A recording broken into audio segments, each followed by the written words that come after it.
বন্ধুরা, আপনারা কি জানেন মহাবলী হনুমান একবার কৃষ্ণের সুদর্শন চক্রকে গিলে নিয়েছিলেন। দাপর যুগে বিষ্ণুর অষ্টম অবতার শ্রীকৃষ্ণের যখন হনুমানজিকে দেখার স্বাদ হয়, তখন তিনি গরুড়কে পাঠান হনুমানজিকে ডাকতে। ভগবান গরুড় গিয়ে হনুমানজিকে বলেন যে তোমায় শ্রীকৃষ্ণ ডাকছেন। তখন হনুমানজি বলেন যে আমি ভগবান রাম ছাড়া আর কাউকেই জানি না।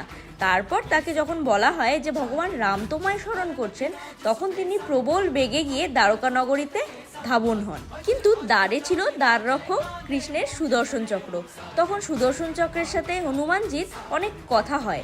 তারপর সুদর্শন চক্র যখন তার নিজের শক্তি দেখাতে আরম্ভ করে, তখন তিনি ভগবান রামকে দেখার জন্য আর তর সইতে না পেরে সুদর্শন চক্রকেই নিজের মুখে ভরে নেন। হনুমানজির সামনে প্রভু রামের থেকে বড় কি আর কিছু হতে পারে? তাই মন থেকে বলুন জয় হনুমান। ভিডিওটি ভালো লেগে থাকলে একটি লাইক এবং সাবস্ক্রাইব।